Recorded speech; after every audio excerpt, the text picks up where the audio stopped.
Bien. Mesdames et messieurs, bonjour. Donc, je suis Arnaud Stinès, le directeur de cette école de l'ESAM Pro-Cherbourg. Je suis ravi de vous accueillir pour ces journées portes ouvertes avec Brice Giacalone, qui est responsable des études de l'école, pour vous présenter assez globalement ce qui est une école d'art et puis entrer dans le détail de l'organisation des études, des débouchés. Et je pense que vous aurez certainement un certain nombre de questions à poser. Donc, on va essayer d'être assez bref pour laisser pas mal de temps à vos questions. On me fait signe qu'il faut que je mette un petit peu plus dans l'axe pour la diffusion en ligne, puisqu'il y a également donc, une diffusion qui se fait par Internet et un échange de questions qui pourra se faire également par les chats. Cette école, vous êtes dans un bâtiment qui a une dizaine d'années, qui date de 2009. Une école, donc les âmes Caen-Cherbourg, qui vient de la fusion de deux écoles de beaux-arts. Une fusion qui a là aussi une dizaine d'années, mais cette institution, l'école d'art, elle date de la fin du XVIIIe siècle. L'école, elle a été fondée en 1795. Et je trouve que c'est finalement assez significatif de ce qu'est une école d'art. C'est-à-dire à la fois un enseignement, des pratiques, des connaissances, des techniques qui sont ancrées dans une tradition très, très ancienne. Et vous aurez l'occasion de visiter cette école et vous pourrez voir l'ensemble des possibilités qu'offrent les ateliers techniques, avec aussi bien donc des techniques d'estampes qui sont des techniques traditionnelles, de gravure, de lithographie. On a une presse à lithographier qui, elle aussi, date du XVIIIe siècle. Et puis, la projection dans les formes les plus contemporaines, les techniques les plus contemporaines. Et juste derrière cette porte, je vous invite à faire un tour dans la grande galerie où est présenté les travaux réalisés par les étudiants cette semaine autour de pratiques, technologies numériques. Où là aussi, vous verrez la très grande créativité dans les nouveaux médias qu'on est capable de mettre en œuvre. Donc, des formations également à l'audiovisuel, des formations au son dans cette école, avec des moyens techniques qui sont assez conséquents, des partenariats également qui sont assez conséquents avec nos amis des structures culturelles, mais là, on pourra y revenir. Donc, cette école, elle est ancrée à la fois dans des pratiques très contemporaines, de recherche permanente et des savoir-faire qui sont très anciens. Et finalement, tout l'enseignement, il est dans cette balance. Alors, les âmes, quand Cherbourg est doté d'une capacité à produire des formes qui est très très forte, mais si vous voulez, cette philosophie-là, on la retrouve dans à peu près toutes les écoles d'art publiques en France. Donc, il y a une quarantaine, 43 établissements supérieurs d'art en France qui dispensent des formations au métier de la création en art, en design également. Donc, vous pouvez trouver au niveau national toutes les formations possibles au métier de la création et très certainement celle qui correspondra à vos attentes, à vos recherches. Alors, une école d'art publique, ça veut dire quoi? Ça veut dire que, d'une part, nos tutelles, ce sont le ministère de la Culture, donc qui délivre les diplômes. Donc, un diplôme de Bac+3, donc un grade de licence. C'est un diplôme national d'art, mais Brice pourra présenter les choses en détail. Un diplôme de Bac+5 au grade de master, diplôme national supérieur d'expression plastique, donc cette accréditation, elle permet une grande modularité, elle permet de passer d'un établissement à l'autre, elle permet des mobilités internationales très très fortes entre les établissements supérieurs en France, en Europe, mais là aussi on pourra y revenir. Et puis, cette école a aussi la particularité qui est assez rare dans le paysage des écoles de la création, c'est de permettre également un troisième cycle en doctorat de création. Donc là aussi, où il s'agit de produire des formes, mais il y a un petit peu de chemin entre le concours d'entrée et ce troisième cycle. Donc des formations qui sont des formations nationales, avec un diplôme national, avec des accréditations nationales, donc qui garantissent un niveau d'exigence et une qualité des formations à tous les endroits de la pédagogie. Alors, la pédagogie d'une école d'art, elle repose sur trois piliers. Vraiment trois choses qui organisent tout l'enseignement, qui sont, je parlais tout à l'heure des ateliers techniques, de la production de formes. Il y a cette question du savoir-faire, cette question de mettre en application des formes, de réaliser des formes diverses, des, des objets, des films, des peintures, des expérimentations diverses. Donc, il y a une part de réalisation qui est très, très forte dans une école d'art. Et c'est peut-être ce qui la distingue finalement d'université. C'est qu'on n'est pas seulement dans la transmission d'un savoir, mais également d'un savoir-faire, de réaliser, de produire des créations artistiques. Le deuxième pilier, c'est que c'est formidable de produire, mais ça s'inscrit dans une continuité. Ça demande une culture générale, ça demande une connaissance des problématiques contemporaines, mais aussi de l'histoire de l'art, de l'esthétique. Donc, c'est un ensemble d'enseignements théoriques qui vont nourrir la réflexion personnelle de chaque étudiante et chaque étudiant. Puis le troisième point, c'est la création. L'enjeu, c'est la création, c'est de créer, c'est d'inventer, c'est de développer pendant les 5 années du cursus une pensée créative, en fait, d'apprendre à réfléchir par soi-même, de se nourrir de tout ce que peuvent apporter les enseignants et de développer sa propre pratique très personnelle. Donc, dans une école d'art, si vous voulez, on forme, je pourrais dire, on ne forme pas que des artistes, mais on ne forme que des créateurs, des créatrices. On forme au métier de la création.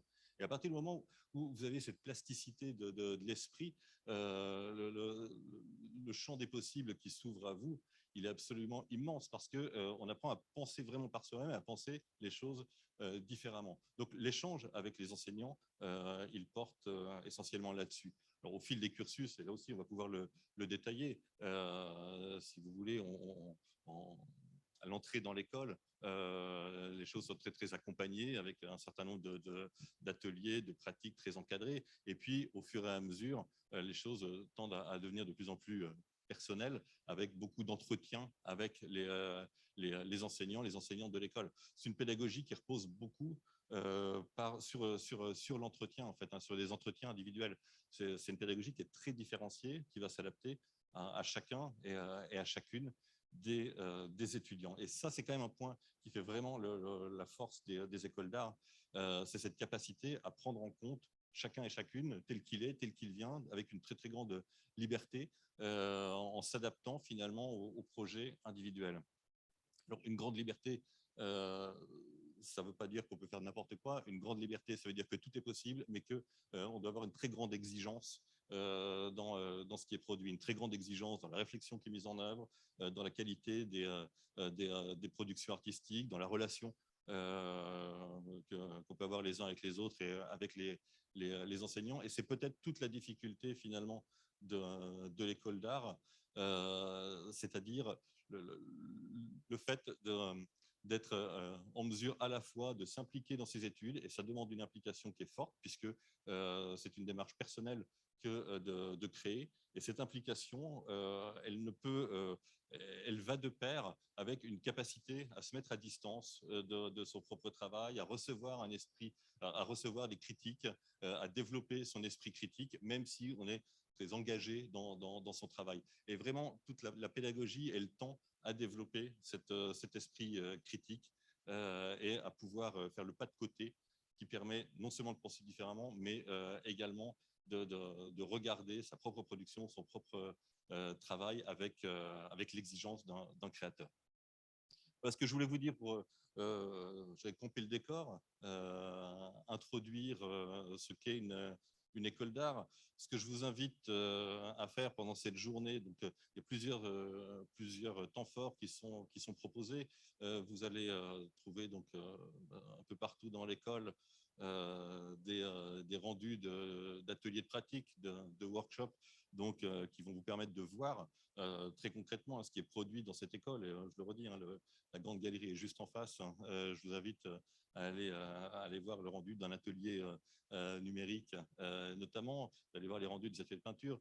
Vous trouverez aussi à partir de 13 heures dans l'atrium, donc dans l'espace d'accueil de l'école, un ensemble de performances artistiques, un défilé de mode également qui a été produit. Et puis en fin de journée, ici même, là aussi, un concert rendu d'un atelier qui s'appelle Acoustique Caméra. Donc, si vous êtes encore là vers 16h ou 16h30, je vous invite à assister à ces rendus d'atelier. Je dis également qu'il y aura la même présentation à 14h30 cet après-midi. Donc, ce sont les mêmes choses qui seront dites. Nous doublons les présentations. Avant de céder la parole à Brice, oui, je vous invite à échanger très fortement avec les étudiants, les étudiantes qui sont là. Ce sont les meilleurs ambassadeurs et qui pourront vous dire, vous accompagner très simplement, très librement sur la manière dont ils vivent cette école, dont ils vivent leur cursus. Donc, n'hésitez pas à solliciter les étudiantes, les étudiants pour vous faire une visite, pour répondre à toutes vos questions. Je pense qu'ils le feront avec plaisir. Je dis juste un dernier mot. J'ai parlé tout à l'heure d'une école multisite sur Caen et Cherbourg. Donc, l'école est organisée de telle sorte que les formations qui sont dispensées sur chacun des sites n'ont pas là de doublons sur l'autre site. C'est-à-dire qu'à Cherbourg, il y a une classe préparatoire au concours d'entrée des écoles d'art. Et vous avez dans l'atrium 2 personnes de cette classe préparatoire qui seront là pour vous renseigner également si vous souhaitez des informations sur cette formation donc, qui vise à préparer au mieux les concours d'entrée. Donc, une fois que vous avez le concours, un premier cycle en art en design qui se trouve à Caen, un deuxième cycle, donc grade de master en art, en design édition qui se trouve à Caen également, et puis un master spécial qui s'appelle recherche collective et pratique personnelle qui se trouve à Cherbourg. Donc, l'école est organisée de telle sorte que chaque site, chaque formation trouve sa place exclusivement à un endroit. Brice, si tu veux bien, je pense que c'est le moment de présenter en détail la manière dont s'articule la pédagogie à l'ESAM. Bien, bonjour à toutes et tous. On est ravis de vous retrouver ici, non virtuellement comme l'année dernière, mais ce qui nous a permis, je vais vous montrer aussi un certain nombre d'outils sur le site internet dont je vais me servir pour vous présenter l'école, mais que vous pourrez retrouver par la suite à tête reposée une fois que vous aurez visité l'école. Je le dis parce que des fois la question se pose. Cette présentation, là, elle vise à présenter la première année, en tout cas l'organisation des études. Plus spécifiquement, je vais faire un focus sur la première année. Et puis, je pourrais répondre à des questions sur la classe préparatoire, mais effectivement, dans l'atrium, vous retrouverez 2 enseignants pour vous en parler si jamais vous le souhaitez. Et puis, essentiellement, sur Cherbourg. Et puis, il y aura aussi une conférence diffusée si jamais il y a des questions sur la classe prépa. Et deuxième, je dirais, préambule, cette présentation, parce que je sais qu'aux journées des lycéens, la question se pose, elle a même, et vous verrez pourquoi, pour les 2 options de l'école, que ce soit art ou design. Et vous allez comprendre après pourquoi c'est la même présentation. Pardon. Donc le site de l'école, c'est celui-ci, hein, vous voyez. Et vous allez retrouver dessus le schéma des études dont parlait rapidement le directeur, qui montre que plusieurs choses. Un, qu'il y a des études qui sont, comme dans l'ensemble de l'enseignement supérieur, sur 2 cycles.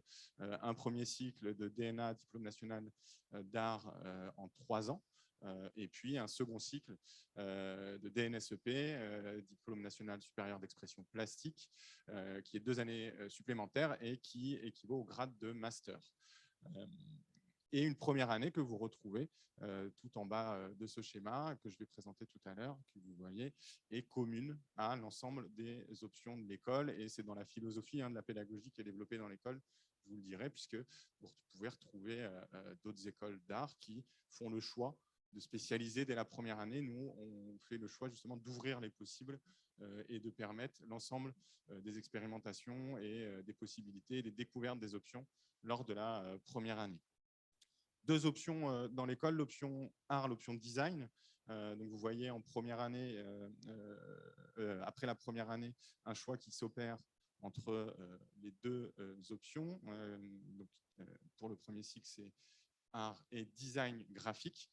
Donc c'est vraiment du design graphique que l'on propose dans l'école. Et une fois que vous avez, si vous voulez poursuivre par la suite, vous avez les différents masters qu'a présenté le directeur, avec une option de design qui est là centrée sur, qui est sur l'édition, mention édition. Voilà pour le schéma général. Donc vous voyez perspective à l'issue. Là, vous voyez ici du diplôme. Il y a beaucoup d'étudiants qui ont des mobilités, qui vont aller dans d'autres écoles, qui vont faire d'autres choix. Donc, c'est pour ça aussi que je présente ça en 2 temps. Pour aller un peu dans le concret, on va dire, de la première année, je reviendrai après. J'imagine qu'il y avait beaucoup de questions sur comment on rentre dans l'école, bien entendu. Mais d'abord, je présente la formation. Cette première année d'études à l'ESAM, on a fait le choix effectivement d'avoir une première année commune parce qu'on pense que c'est important qu'il y ait une première année pour plusieurs raisons.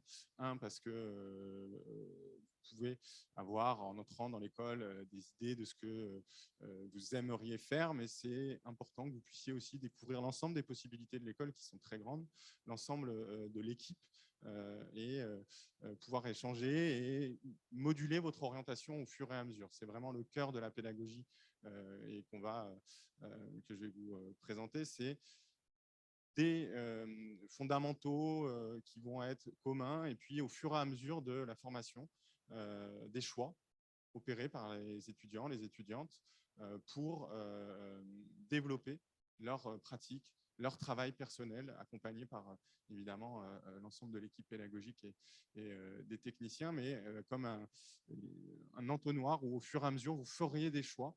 Alors évidemment, ça ne se passe jamais comme ça. Il y a des choix, après on revient sur des choses, mais en tout cas, c'est vraiment cette philosophie que on verra apparaître pour arriver jusqu'en 5e année, pour savoir un peu comment ça se passe à l'école, où sur le dernier semestre, l'ensemble du semestre est organisé pour développer votre travail personnel. Vous n'avez plus de cours comme vous avez l'habitude de les faire, mais des entretiens individuels, un développement de votre travail, développement en atelier technique. Donc, il y a vraiment avoir ça en tête, beaucoup de cours au début, et puis de plus en plus, quelque chose qui va être centré sur votre pratique, et donc un accompagnement individualisé et personnel. C'est vraiment le cœur de la pédagogie en école d'art, et ici, d'autant plus. Ce que vous voyez derrière moi, c'est ce qu'on appelle la grille. Alors, qu'est-ce que ça veut dire? C'est simplement le descriptif des cours de la première année. Vous pouvez le retrouver pour l'ensemble des cours proposés dans l'école, avec dès la première année les blocs que vous allez retrouver, dont on parlait tout à l'heure, c'est-à-dire la question des enseignements théoriques, des enseignements techniques et la pratique artistique. Donc les 3 socles sont déjà là, avec, vous voyez, un petit focus sur le travail personnel dont je vous parlais tout à l'heure, qui est on va dire, débutants en première année, puisqu'on va presque faire en sorte que vous ayez le moins de temps possible au début pour votre travail personnel, pour essayer d'engager des choses, d'aller peut-être là où vous ne pensez pas aller, pour développer d'autres pratiques et faire beaucoup d'initiations. Donc cette première année, différentes choses à savoir, parce que vous avez peut-être, alors pour celles et ceux qui sont en prépa, je ne sais pas si c'est le cas, vous avez peut-être plus l'habitude, mais pour celles et ceux qui arrivent du lycée, c'est des enseignements complètement différents. Je vais vous montrer les emplois du temps, mais vous avez les cours d'histoire de l'art qui, là, seront assez pour vous, enfin, même, ceci dit, vous n'en avez pas l'habitude, parce que vous aurez des cours, par exemple, dans cet amphithéâtre, mais c'est des cours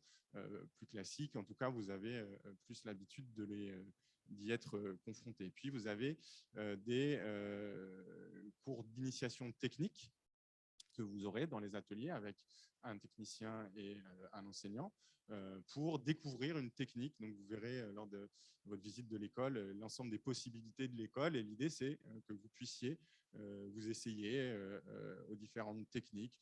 Vous n'avez jamais essayé la vidéo, vous allez aller en vidéo. Vous n'avez jamais essayé de faire de l'estampe, vous allez aller en estampe. Et puis, des blocs que l'on voit de dessin, photographie, volume. Donc, l'ensemble des étudiants passeront par ces différentes approches, soit techniques, soit de pratiques artistiques.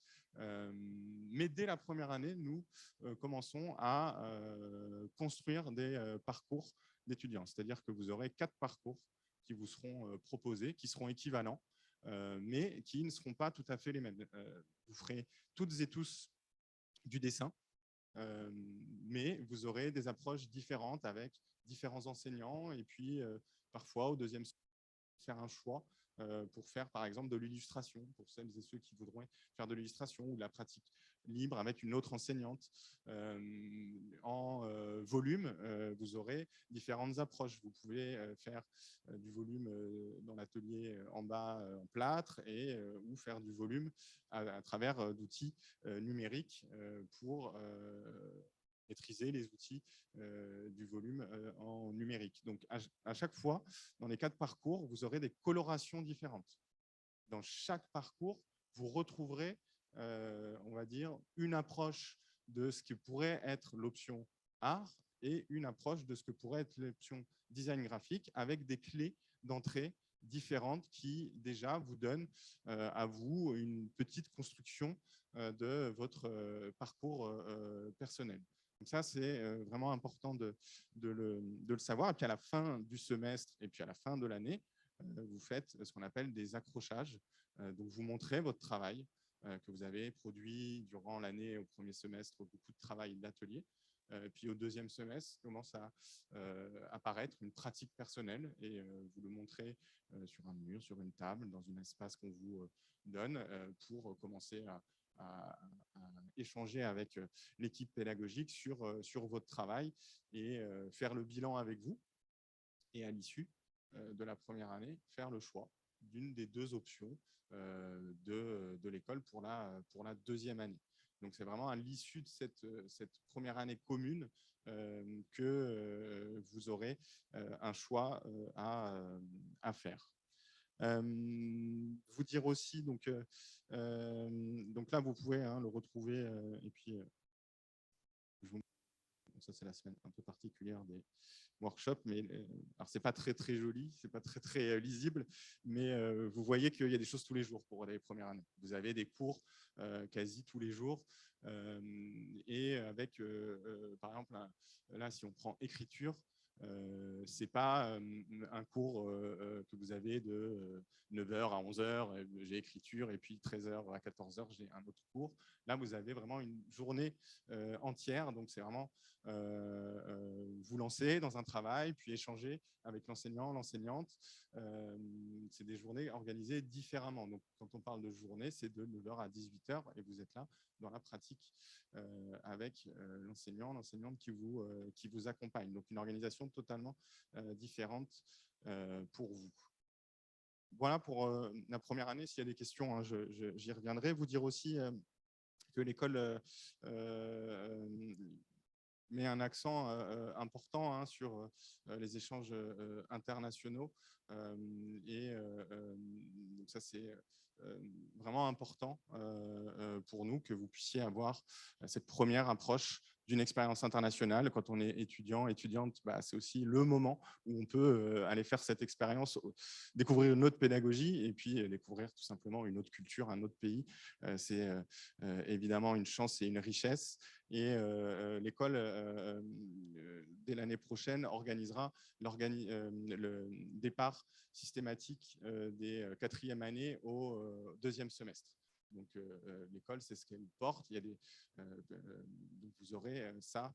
Sachez que dans la pédagogie de l'école, on encourage cette expérience internationale qui, aujourd'hui, est, je dirais, indispensable, peu importe pratiquement où on est, mais dans le milieu de l'art, il est fondamental et extrêmement important, et l'école a décidé évidemment le pousser. Et puis au-delà de ça, dès le premier cycle, cette année là, nos étudiants, on est en train de l'organiser en art, partiront à la Biennale de Venise. Nos étudiants et étudiantes de design graphique sont partis à Barcelone au mois de janvier pour découvrir des expositions, découvrir une autre culture, des autres travaux. Donc dans votre cursus, on vous amènera de toute façon à cette expérience internationale. On vous amènera aussi découvrir des artistes, des expositions. Voilà. Et je pense que si vous êtes là aussi, c'est qu'on n'a pas forcément besoin non plus de vous y amener tout le temps. C'est que vous avez envie d'aller voir des choses. Mais ça, j'y reviendrai sur la question du concours, puisque cette question de l'envie de découvrir, d'aller voir de l'art, d'aller voir du design, est évidemment fondamentale pour rentrer dans l'école. Sur l'après-école, Oui, je peux compléter effectivement cette connexion-là à l'international, elle est essentielle dans des parcours de création aujourd'hui. Et donc, c'est la raison pour laquelle, de manière très volontariste, on la met en place en deuxième cycle. Et de la même manière, on accompagne les mobilités des étudiants donc pour participer aux grands événements, pour participer aux biennales et autres. Et au-delà de ça, on multiplie les invitations dans l'école avec beaucoup d'intervenants extérieurs, de professionnels de l'art, du design, qui viennent non seulement parler de leur métier, donner des conférences, mais aussi enseigner, transmettre, animer des ateliers. Donc, il y a beaucoup d'invités chaque année. Il y a une équipe fixe d'une trentaine d'enseignants, de 15 techniciens, mais il y a beaucoup d'invitations pour connecter l'école aux professions de la création. Et c'est un point essentiel parce que, si vous voulez, une école, ça n'existe pas en tant que telle, la meilleure école du monde, si elle n'est pas connectée aux professions, ça n'a pas beaucoup d'intérêt. Ce qui est important dans une école, c'est non seulement la qualité des enseignements qu'on y reçoit, mais c'est aussi tout le réseau qu'une école est capable de mobiliser pour favoriser la professionnalisation, l'insertion de ces diplômés. Et donc, ça commence déjà par les invitations. Si vous voulez, l'année dernière, à cette place, l'actuel directeur du Palais de Tokyo était présent pour rencontrer des étudiants. Donc, ces connexions-là, on peut les multiplier. On est très attentif à la sortie d'école.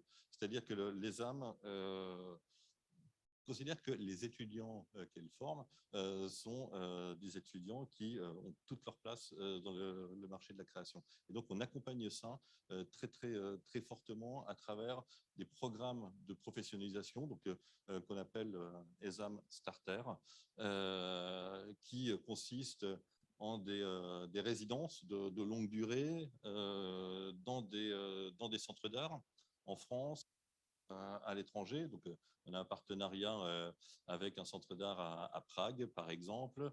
On a un partenariat avec un centre d'art à Poitiers, le Confort Moderne, où il s'agit de connecter les étudiants avec des réseaux de l'art. Et puis, faciliter le travail des étudiants, c'est aussi les connecter à l'international. Donc, on a développé avec la Cité internationale des arts un partenariat pour que des diplômés de l'école puissent passer un temps à la Cité internationale des arts, avoir une vision internationale des métiers de la création.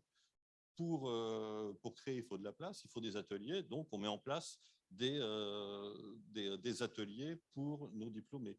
À Caen, à Paris, l'école prend en charge des ateliers de travail pour le début de carrière des artistes. Donc, c'est un point sur lequel on porte un soin particulier parce que considère que la responsabilité de l'école ne s'arrête pas le jour du diplôme. Vous pouvez avoir le plus beau des diplômes, mais si nous ne sommes pas capables de connecter ça avec un milieu professionnel, on n'aura fait que la moitié du chemin. Donc la responsabilité de l'école, elle continue après le diplôme pour favoriser la professionnalisation de ces diplômés.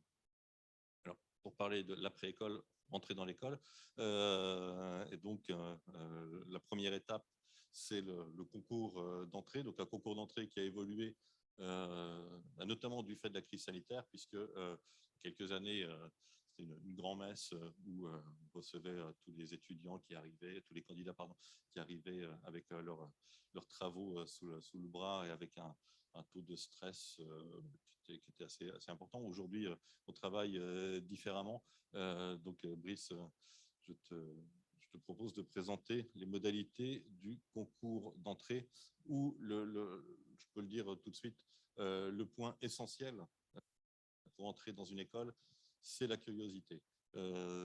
C'est pas tellement le savoir-faire technique, c'est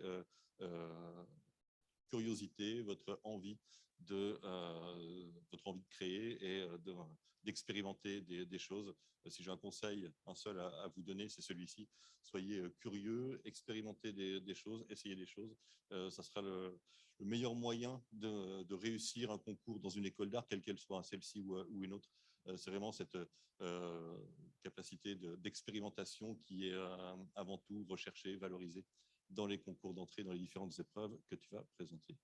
Oui, tout à fait. Donc, ce concours d'entrée, donc pour entrer en école d'art, hein, quelle qu'elle soit, il faut faire un concours d'entrée. Se déroule au printemps.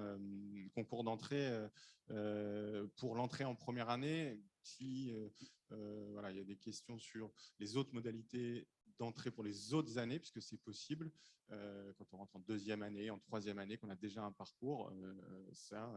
Vous pourrez les poser la question à mes collègues à la scolarité tout à l'heure, mais sachez que c'est en tout cas possible aussi dans le schéma des études, je n'ai pas insisté tout à l'heure là-dessus, mais vous validez ce qu'on appelle des crédits ECTS, et donc c'est des choses que vous pouvez faire valoir partout dans l'enseignement supérieur en France, que ce soit d'autres écoles d'art, des universités, à l'étranger. Ce que vous avez fait valider comme compétence, comme diplôme, est reconnu un peu partout. Donc ça, c'est important de le savoir. Donc, pour rentrer en première année, un concours, ce qui est à la fois effectivement souvent stress sur cette entrée du concours, comment ça se passe, qu'est-ce qu'on va me demander. Mais néanmoins, hein, puisque je vais revenir sur le fait que désormais on est sur Parcoursup, donc l'inscription se déroule sur la plateforme Parcoursup. L'avantage du concours, c'est que finalement, ce que vous avez fait avant ce concours, ça a été enrichissant pour vous, mais nous, on ne va pas regarder le contenu du parcours scolaire au lycée. On va pas, non pas que ce n'est pas important, c'est important pour vous, pour votre construction, mais ce n'est pas quelque chose...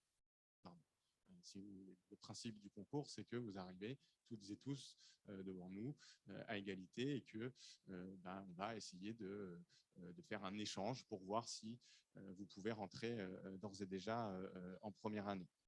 Donc, première précision, ça se fait sur Parcoursup. Donc sur la plateforme, vous vous inscrivez, vous retrouvez les âmes sur la plateforme et vous pouvez vous y inscrire. Il y a des frais d'inscription à ce concours. Ces frais d'inscription s'élèvent à 50 €. Donc, c'est important de noter aussi que pour celles et ceux qui auront réussi le concours, ces 50 € seront déduits des frais d'inscription dans l'école. Donc, ils seront, vous aurez, c'est 520 € les frais d'inscription en première année. Vous aurez 470 € à régler en supplément si vous avez réussi le concours. Et une petite précision pour ce paiement, il ne se fait pas sur Parcoursup. À l'issue du choix, parce que vous savez, il faut valider une première fois, ensuite il y a la clôture et vous confirmez votre choix. C'est à l'issue de cette procédure que vous recevrez un message de l'école pour pouvoir régler par carte bleue votre règlement pour l'école. Voilà, juste vous le précisez. Si là, il y en a déjà qui ont fait la démarche Parcoursup, qui n'ont pas eu cette information, c'est normal, c'est précisé sur la plateforme, mais vous recevrez les informations par la suite pour le paiement. Donc le concours, il se déroule de manière dématérialisée, donc par visio ou par des fichiers que vous allez nous rendre. On a fait le choix de maintenir ce concours en dématérialisé pour plein de raisons aussi. Il y a beaucoup de concours en même temps et vous, ça vous permet peut-être de passer plusieurs concours ou si vous êtes au lycée, de ne pas avoir à vous déplacer pour le concours. Et il se déroule un peu dans le temps puisque vous avez obligatoirement 3 épreuves à faire pour le concours.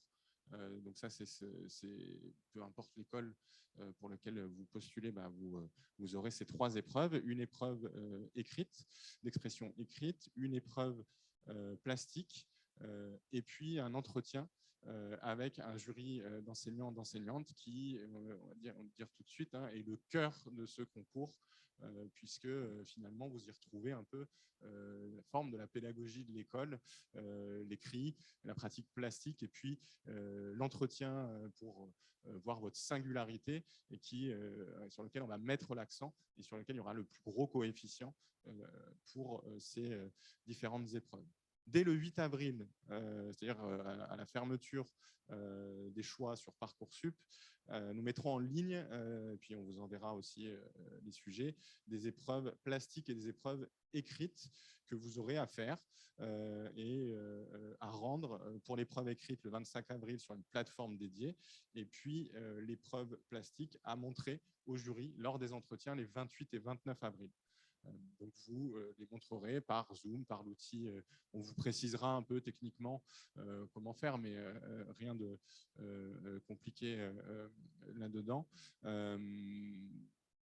Et donc, vous dire que toutes celles et tous ceux qui postuleront au concours seront reçus. C'est-à-dire qu'on a fait le choix aujourd'hui de ne pas mettre de premier filtre. On va échanger avec l'ensemble des candidats et des candidates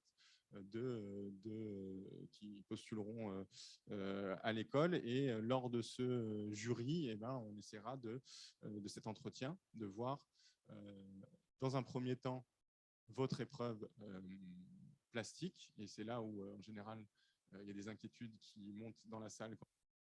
Nous demanderons à ce que cette épreuve soit présentée en anglais, puisque auparavant il y avait une épreuve obligatoire d'anglais qui a été supprimée par le ministère de la Culture, mais nous souhaitons, comme on vous l'a présenté dans la philosophie de l'école, maintenir quand même un échange en anglais.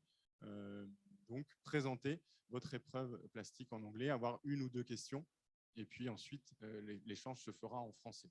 Donc, pas d'inquiétude, c'est un niveau lycée qui est attendu et en plus vous avez la possibilité de le préparer en amont.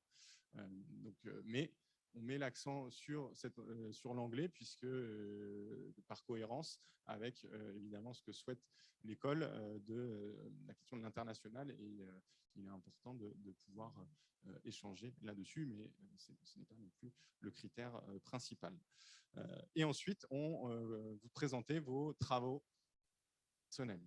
Donc, travaux personnels, c'est pas, on ne va pas vous demander un portfolio avec 10 images ou une sélection. On vous laisse le choix de ce que vous allez montrer. Donc, on ne donne pas de consignes sur les formats ni sur le nombre de choses à montrer. La seule contrainte que vous connaissez, c'est la durée de l'entretien, c'est 20 minutes. 20 minutes, ça va très vite.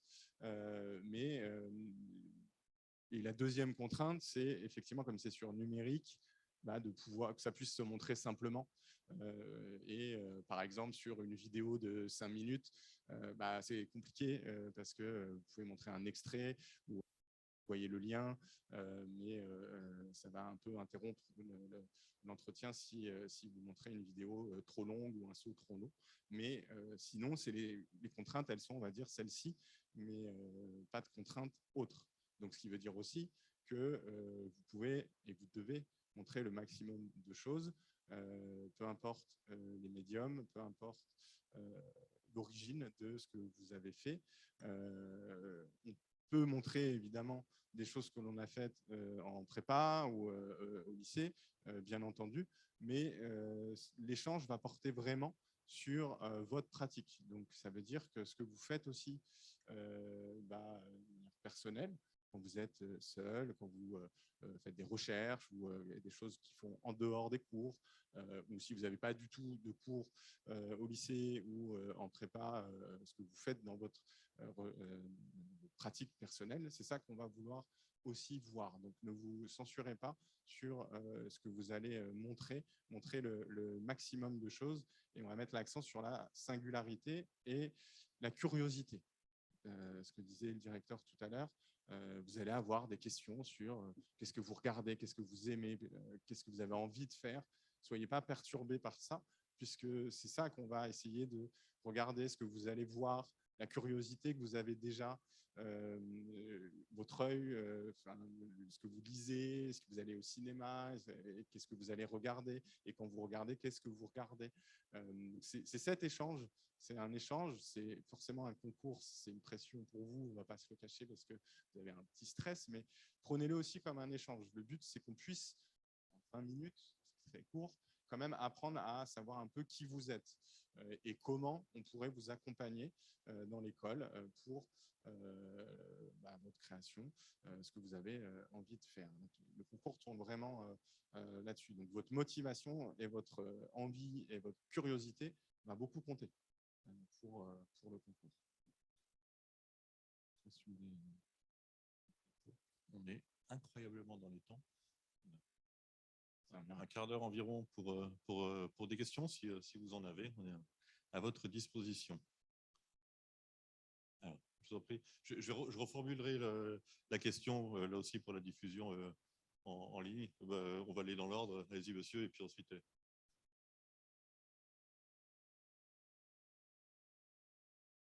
On parle de concours, combien de places on offre? En première année, on a entre 60 et 70 étudiants qui sont admis. Je suis très embarrassé pour vous donner le taux de réussite au concours parce que, comme le disait Brice tout à l'heure, c'est la première année où l'école est sur Parcoursup. Ce que je peux vous dire, c'est que les années précédentes, on avait entre 400 et 450 candidats. Alors, tous les candidats ne venaient pas présenter les épreuves. Mais là, si vous voulez, au bout d'une semaine, je crois qu'on en est déjà entre 150 et 200 inscrits, quelque chose comme ça. Alors, les choses vont évoluer. Il ne faut pas prendre peur parce que voilà, il y a beaucoup d'inscriptions qui n'ont peut-être pas au bout ou autre. Mais donc le taux de réussite, là, aujourd'hui, je n'ai pas suffisamment d'éléments pour vous le communiquer. Je ne le connais pas, tout simplement. Mais voilà, retenez entre 60 et 70 places en première année. Petite précision, donc effectivement, on prend une première liste de 70 et on a une liste complémentaire.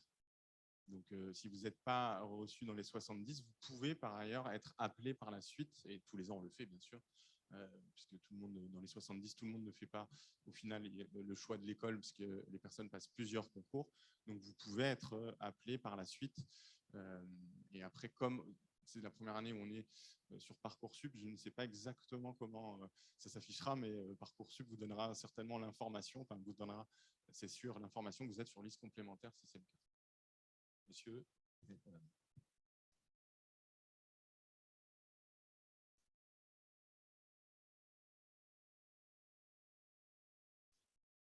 Donc, concernant les 20 minutes d'entretien, est-ce que la présentation plastique en anglais fait partie des 20 minutes? Oui, oui. Et après, c'est vraiment le but, c'est que vous fassiez 2-3 phrases et ensuite on vous pose 1 ou 2 questions.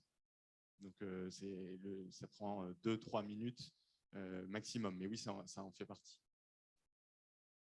Question par là.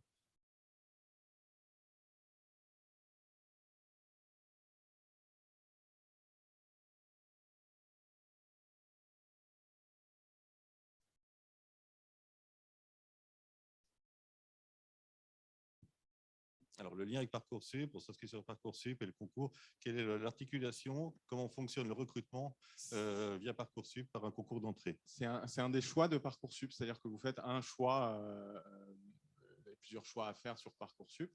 Un des choix, c'est l'ESAM. Si vous êtes reçu à l'ESAM, bah, vous validez votre choix et c'est un des choix qui compte pour Parcoursup, tout simplement. Donc, oui. Oui, oui, il faut s'inscrire par Parcoursup.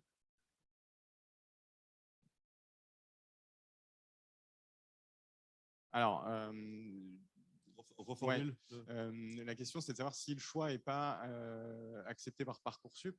Est-ce qu'on peut quand même passer le concours? En fait, le Parcoursup, pour vous, pour les âmes, c'est un peu particulier. Ce n'est pas comme à l'université où vous faites un choix et vous recevrez des réponses au fur et à mesure. C'est juste une modalité pour s'inscrire au concours. Mais la sélection se fait par le concours, pas par le dossier qui vous est demandé de toute façon, hein, mais pas par le dossier seconde, terminale, première, la lettre de motivation, etc. Ça, c'est ce que demande Parcoursup, c'est l'outil Parcoursup, mais ça ne compte pas pour là. Là, Parcoursup vous permet d'accéder au concours. Et donc, nous, c'est comme ça qu'on reçoit les différentes candidatures et qu'ensuite, on convoque les différentes personnes. Mais à partir du moment où vous faites la démarche sur Parcoursup, vous serez reçu en entretien pour le concours et aux différentes épreuves. Oui, monsieur.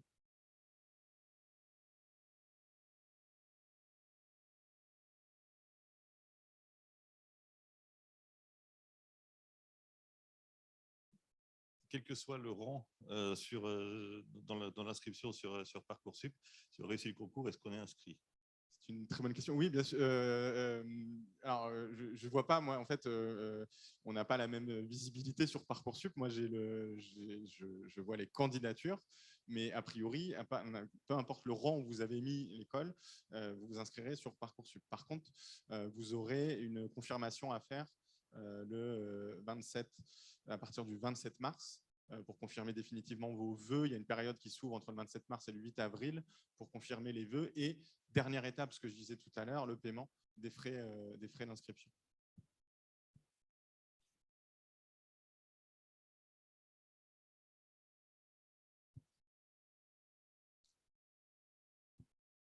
Oui, sur Parcoursup, il n'y a pas de préférence, il n'y a pas de classement des choix, vous avez tous les choix et ensuite, à partir du moment où vous validez un choix, tous les autres s'effacent en fait.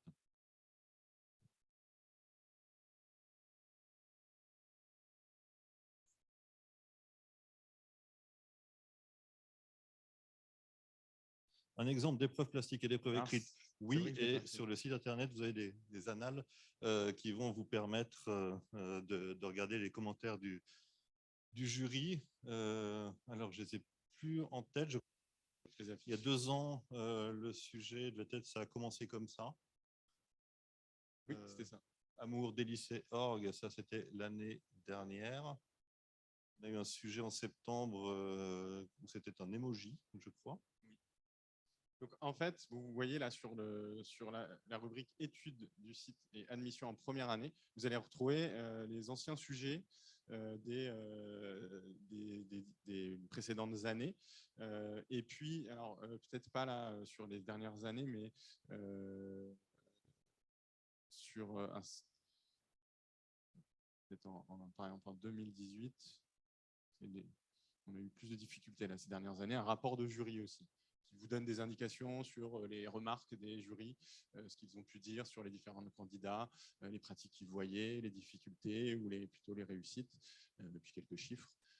Donc tout ça, vous le retrouvez sur le site de l'école. Ça vous donne des indications. Peut-être remontrer les sujets pour donner un exemple dès maintenant, au-dessus en haut de page. Par exemple, en avril, donc là, c'était l'épreuve plastique qui vous était donnée. Après, vous avez un temps pour la réaliser. On vous donne quelques indications sur le partage ensuite des fichiers, etc., techniquement, comment faire.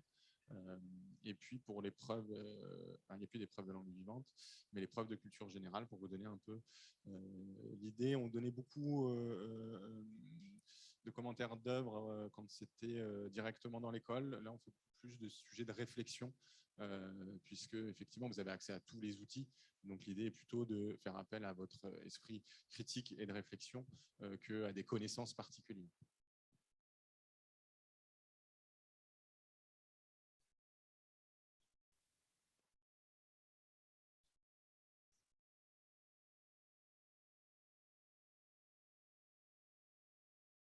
Donc, on a parlé d'inscription première année. Comment se passe l'entrée en DNSEP?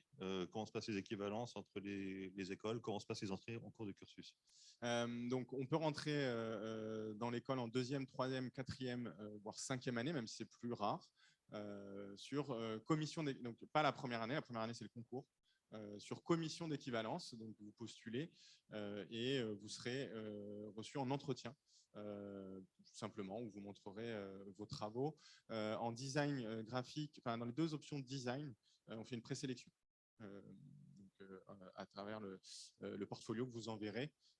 Et tout ça est précisé sur notre site. C'est vrai que là, je me suis beaucoup axé sur la première année, mais n'hésitez pas aussi, là, sur les commissions d'entrée en cours de cursus, si vous avez des questions, allez voir mes collègues de la scolarité ou à venir me voir moi, tout simplement, quand vous me croisez tout à l'heure pour évoquer ça. Je crois qu'il y a une deuxième question par ici. Non? Oui, monsieur.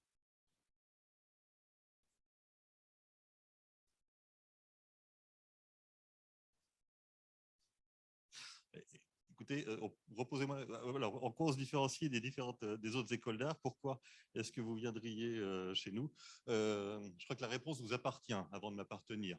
Vous êtes là aux portes ouvertes, vous allez rencontrer des étudiants, vous allez rencontrer des enseignants, vous allez voir les moyens techniques, vous allez voir une école de 12 000 m² avec des ateliers pour des étudiants. En fait, ensuite, vous voyez très précisément, je parlais de pédagogie différenciée, c'est vraiment ça l'enjeu, c'est que vous voyez l'école qui vous correspond le mieux, qui correspond le mieux à vos désirs, à votre choix d'orientation artistique. Moi, ce que je peux vous dire, c'est qu'ici, j'ai le sentiment qu'on fait plutôt le job. Maintenant, ce n'est pas pour autant que cette école vous conviendra. Je vous invite à voir un certain nombre d'écoles d'art, à sentir l'atmosphère, à échanger, à passer plusieurs concours et avec un peu de chance à réussir plusieurs concours pour avoir le plus de choix possible pour être le plus précis possible. Et ensuite, on voit au fil des cursus, les étudiants affinent leur parcours de formation. Très fréquemment, les étudiants font un premier cycle dans une école, à l'ESAM par exemple, et puis à la fin de la troisième année, une fois qu'ils ont leur diplôme, grade licence en poche, il y a une option particulière qui les intéresse à Grenoble ou à Cergy, et donc ils vont aller plutôt par là. Et à contrario, c'était la question par rapport à l'entrée en deuxième cycle, on a des étudiants qui ont terminé un premier cycle quelque part, et ce qu'on va faire ici les intéresse particulièrement autour des cultures numériques, autour de l'édition, autour des enjeux liés aux politiques publiques dans l'espace public. C'est des options qu'on développe dans cette école et donc vont venir ici. Le tout, c'est d'affiner au fur et à mesure et de trouver vraiment l'école qui vous convient le mieux. Mais ce que je peux vous dire, c'est qu'ici, c'est plutôt pas mal.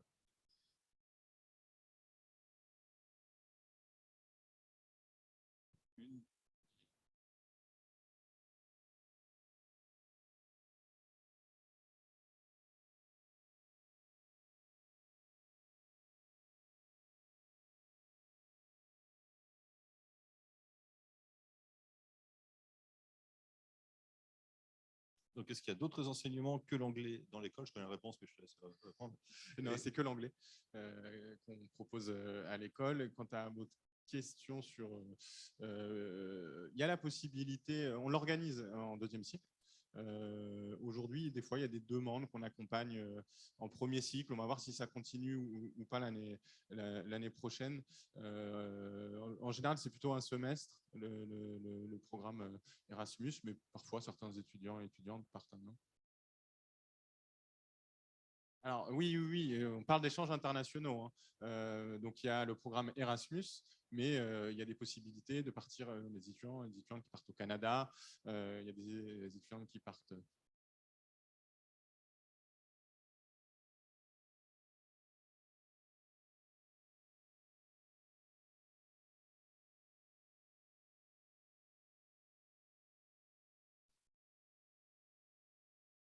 Alors, est-ce qu'il y a donc des cursus qui vont être partagés entre deux pays, donc un double diplôme entre deux établissements? Aujourd'hui, on ne l'a pas mis en place. On n'a pas de partenariat avec d'autres écoles en Europe pour avoir un cursus partagé entre différents établissements.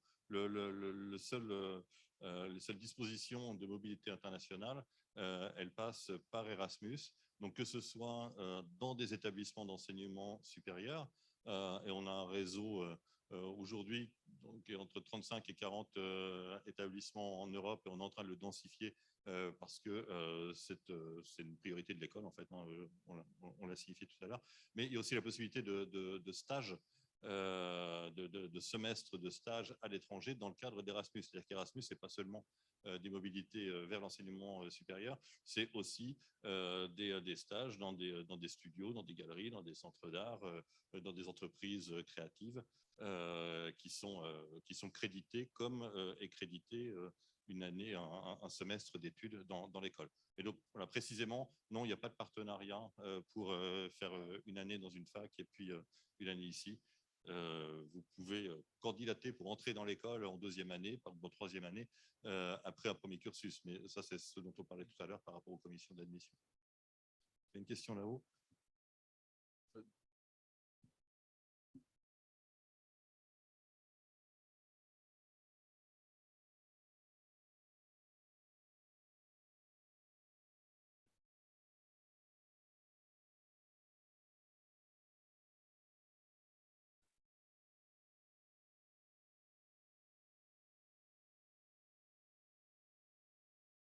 Alors, comment est organisé le concours entre l'épreuve plastique, l'entretien, l'épreuve d'anglais? Est-ce que tout ça est mixé? Alors, pour donc l'épreuve écrite, je mets de côté, puisqu'a priori, ça a été compris. Sur l'épreuve plastique, vous avez le sujet dès le 8 avril. Ensuite, vous documentez ce que vous avez produit. En tout cas, vous montrez vous trouvez une façon de pouvoir le montrer par l'outil Zoom, a priori. Et lors de l'entretien, vous recevez une convocation. Vous allez avoir une première partie de l'entretien qui sera consacrée à un échange sur cette épreuve plastique. Et on vous demandera de faire une petite présentation que vous pouvez écrire un peu, hein, si ça stresse un peu la question de l'anglais. En anglais, on vous posera une ou deux questions. Donc, on va juste pouvoir échanger un peu en anglais. Et puis ensuite, on passera à l'entretien sur votre travail personnel. On mettra de côté la question de l'épreuve plastique à ce moment-là. Il y a une question par ici. Oui.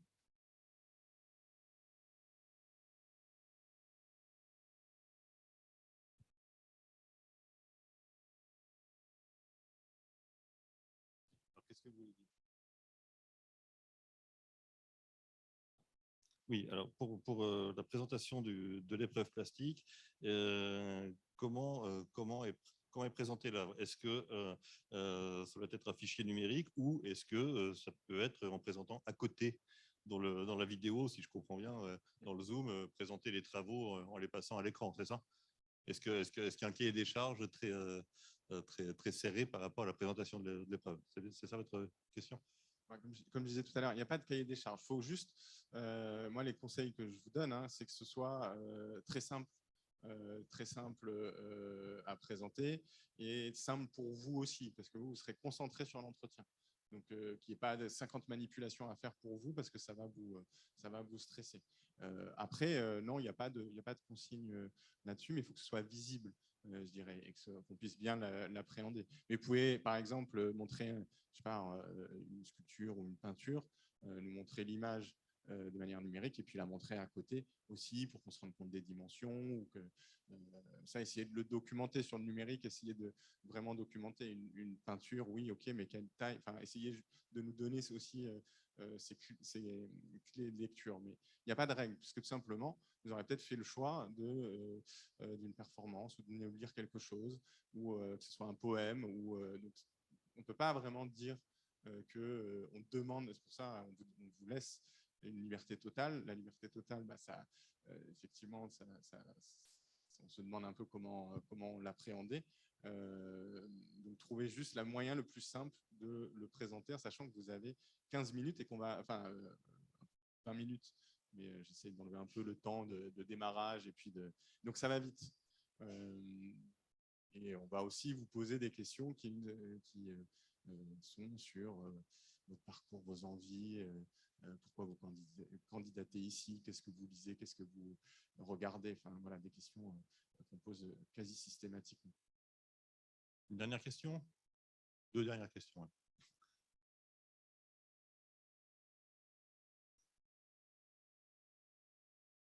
Est-ce qu'il y a un concours pour entrer en classe préparatoire? Est-ce que ça passe par Parcoursup? Je vais aussi te répondre. Donc, pour la classe préparatoire, il n'y a pas de concours formulé comme tel. Il y a un entretien avec des enseignants qui auront lieu en mai. Et ça ne passe pas par Parcoursup. Voilà, tout simplement. C'est simple et efficace. Ici, puis une dernière et une dernière alors.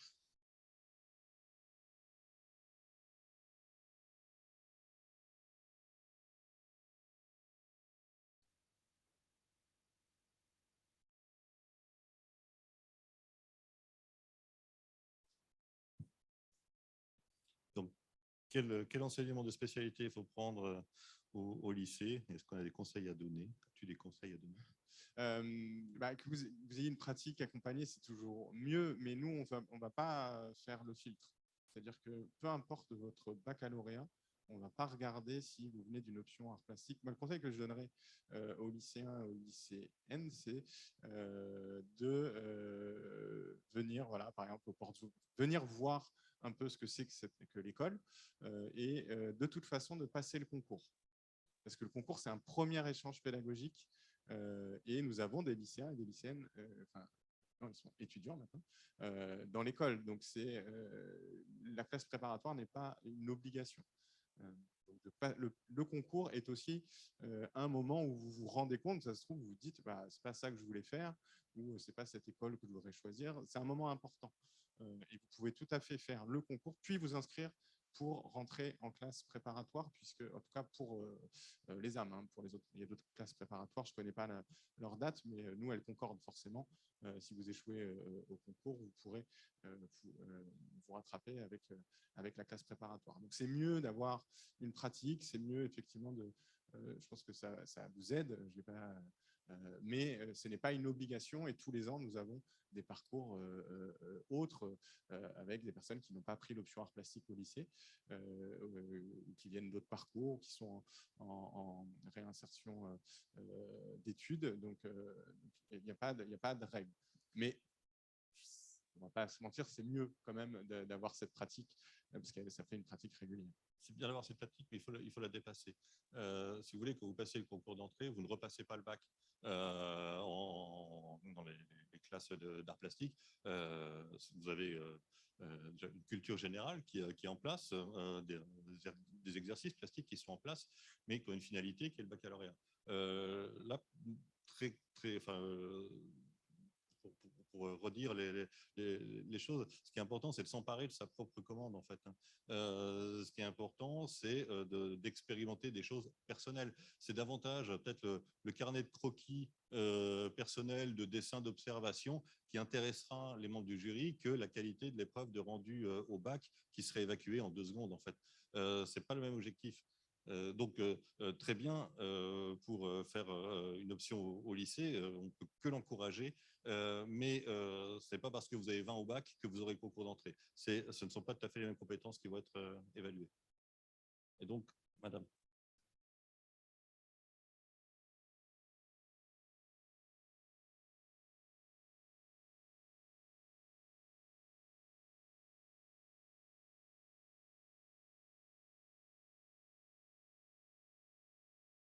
Les chances à la sortie du lycée et après une classe prépa, bah, oui, il y a une différence. C'est que, ben, en fait, voilà, ça complète finalement la question précédente.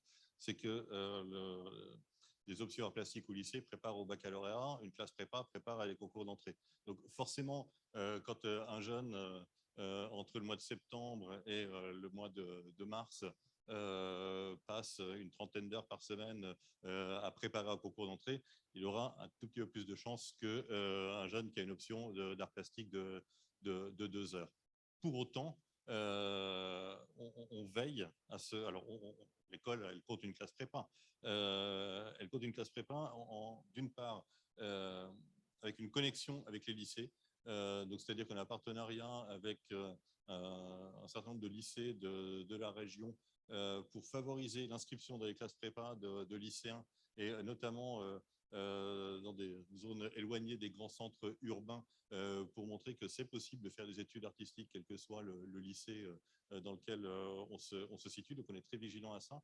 La plupart des écoles d'art aujourd'hui ont des taux d'entrée en première année qui, tu m'arrêtes si je me trompe, mais qui tournent autour de 70% de jeunes ayant fait une classe préparatoire.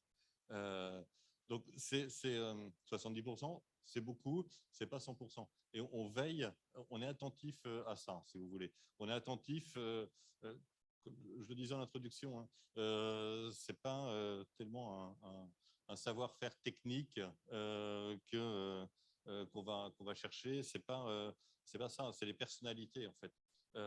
Et finalement, si la personnalité d'un lycéen fait apparaître comme une évidence que sa place est dans une école d'art, classe prépa ou pas classe prépa, ça ne change pas grand-chose.